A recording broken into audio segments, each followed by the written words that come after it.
오늘의 큐티 말씀은 아모스 5장 1절부터 17절입니다. 제목 나를 찾아라 그리하면 살리라. 먼저 앞뒤 문맥을 살펴보겠습니다. 계속해서 이스라엘의 죄에 대해서 말씀하시는데 이스라엘의 성지라고 하는 베델과 길갈에서 행하는 모든 일들이 죄라고 하십니다. 겉으로는 희생 제물을 드린다고 하지만 하나님께서 받지 않으시며 하나님과 아무런 상관없는 종교 행위일 뿐이라고 하십니다. 이렇게 계속해서 죄에 대해서 일깨우고 있으나 회개하고 돌아오지 않고 도리어 위선과 고집만 부리고 있습니다. 이스라엘에게 하나님을 만날 준비를 하라고 하시는데 심판을 내리시는 하나님이십니다. 남유다 출신 아모스에게 북이스라엘에 대하여 장송곡 애가를 부르라고 합니다. 처녀 이스라엘이 쓰러져 다시는 일어나지 못하게 되었고 아무도 일으켜 세워줄 사람도 없다고 합니다. 북이스라엘의 성지라고 할 수 있는 베델이나 길갈로 가지 말고 여호와 하나님을 찾으면 살 것이라고 하십니다. 하나님을 찾고 악한 일을 피하고 옳은 일을 하라고 합니다. 양식이 떨어지고 물이 떨어지고 병충해 재앙, 전염병을 보내어도 이스라엘은 여호와 하나님께로 돌아오지 않았습니다. 그럼에도 불구하고 하나님께서는 이스라엘 백성들에게 하나님 만나기를 준비하라고 하셨습니다. 문단을 나눠보겠습니다. 1절부터 3절은 이스라엘을 향한 애가, 4절부터 9절은 여호와를 찾으라는 권고, 10절부터 13절은 이스라엘에 대한 고발, 14절부터 17절은 권고와 애곡. 1절에 보면 이스라엘 족속에게 하나님께서 애가, 슬픈 노래를 지으셨는데 이 말을 들으라고 하십니다. 2절에 보면 처녀 이스라엘이 엎드려졌는데 다시 일어서지 못하며 일으킬 사람도 없다고 애가를 지었습니다. 3절에 보면 이스라엘의 1000명의 사람들이 행군에 나갈 수 있었던 성읍에는 이제 100명만 남았다고 합니다. 거의 멸망 수준입니다. 100명이 행군에 가던 성읍도 이제 10명만 남았다고 합니다. 무너져가는 이스라엘을 잘 표현하고 있습니다. 이스라엘, 북왕국의 모습이 이렇습니다. 이제 여호와 하나님께로 돌아와야 합니다. 싸매주시고 고치시고 회복해 하시는 하나님께로 돌아와야 합니다. 4절에 보면 무너져가는 이스라엘에게 나를 찾으면 살 수 있다고 말씀하십니다. 여호와 하나님만이 살 길입니다. 하나님 외에는 다른 길이 없습니다. 비록 하나님을 멀리 떠나 있지만 그래도 우리를 부르시고 찾으시고 오라고 하십니다. 그분의 음성을 듣고 하나님께로 돌아가십시오. 질책과 야단보다는 따뜻한 사랑으로 맞아 주실 것입니다. 5절에 보면 베델과 길갈로 찾거나 가지 말라고 하십니다. 왜냐하면 베델에 가서 범죄하고 길갈에 가서 죄를 더했기 때문입니다.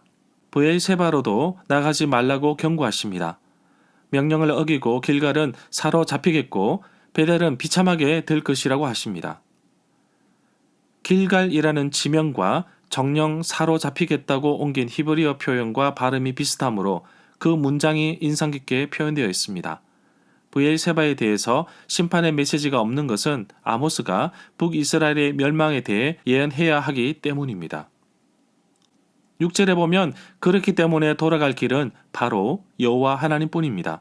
여호와를 찾으라고 하십니다. 그러면 살 것이라고 합니다.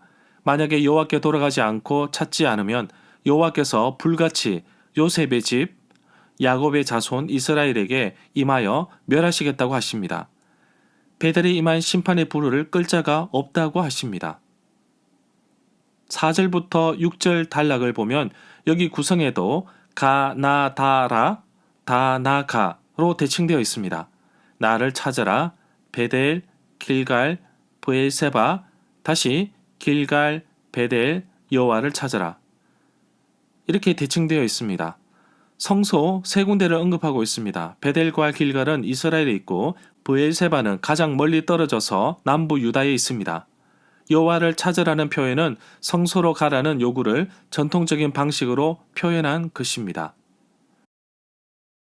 7절에 보면 이스라엘의 모습을 보며 정의를 입에 쓴 쑥으로 바꾸고 공의를 땅에 던지는 자들이라고 하십니다.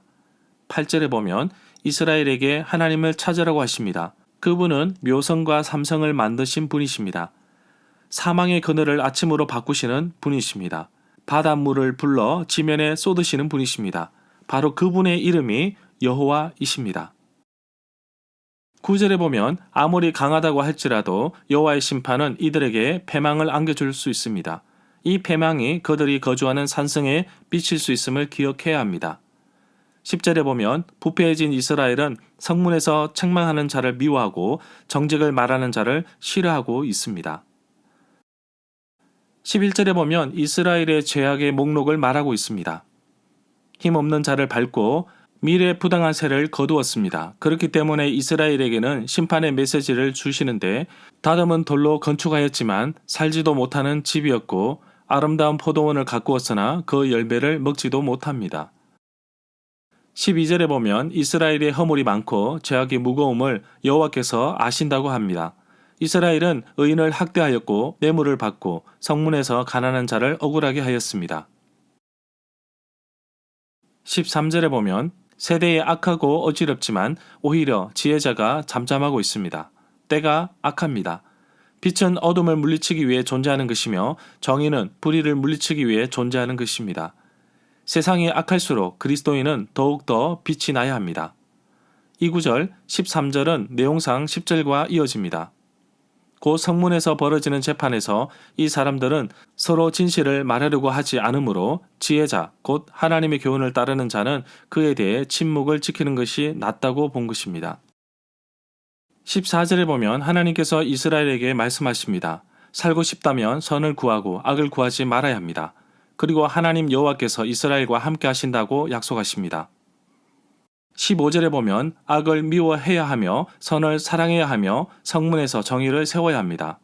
성문에서 재판 같은 판결을 내렸기 때문에 이런 표현을 썼습니다. 이렇게 하면 요셉의 남은 자, 이스라엘의 남은 자를 불쌍히 여겨 주십니다. 여기에서 요셉에 대해서 알아보겠습니다. 요셉은 북왕국 주민의 대다수를 차지하는 에브라임과 므낫세 지파의 시조입니다. 예언자가 남은 자에 대해서 말한다면 그는 북왕국이 망하고 그 백성의 대다수가 사로잡혀가는 일을 어차피 피할 수 없다는 것을 이미 전제로 하고 있는 것 같습니다. 16절에 보면 사람들이 모든 광장에서 울겠고 모든 거리에서 슬프고 슬퍼할 것이며 농부를 불러다가 애곡하며 울음꾼을 불러다가 울게 할 것이라고 합니다. 바로 애곡하는 것을 말하는데 이스라엘에는 울음꾼이 있었습니다. 즉 장래가 나면 대신 울어주는 사람이 있었던 것입니다. 밭에서 일하는 농부까지 울 정도면 사태가 심각합니다. 17절에 보면 모든 포도원이라 함은 이스라엘의 모든 경적지 곧 영토를 표현합니다. 모든 곳에서 울게 될 것이며 그런 이유는 이스라엘 가운데로 여호와께서 지나갈 것이라고 하십니다.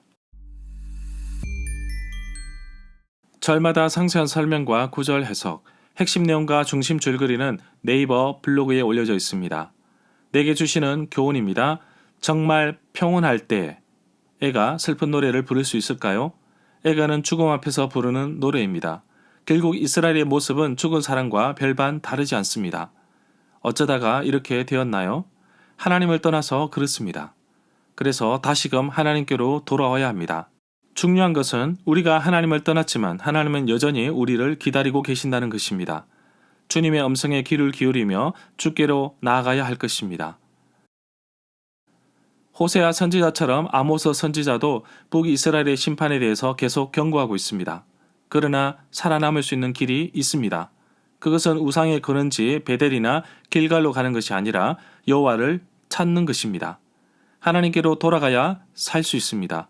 처음부터 하나님을 떠나지 않는 것이 더 중요하겠지요. 그러기 위해서는 하나님과 동행하며 살아야 합니다. 그래서 오늘도 하나님 말씀을 붙잡고 살아갑니다. 하나님의 공의가 이 땅 가운데 세워지게 하옵소서. 오늘도 하나님 말씀이 내 삶의 기준이 되어 살아가는 하루가 되기를 간절히 소망합니다.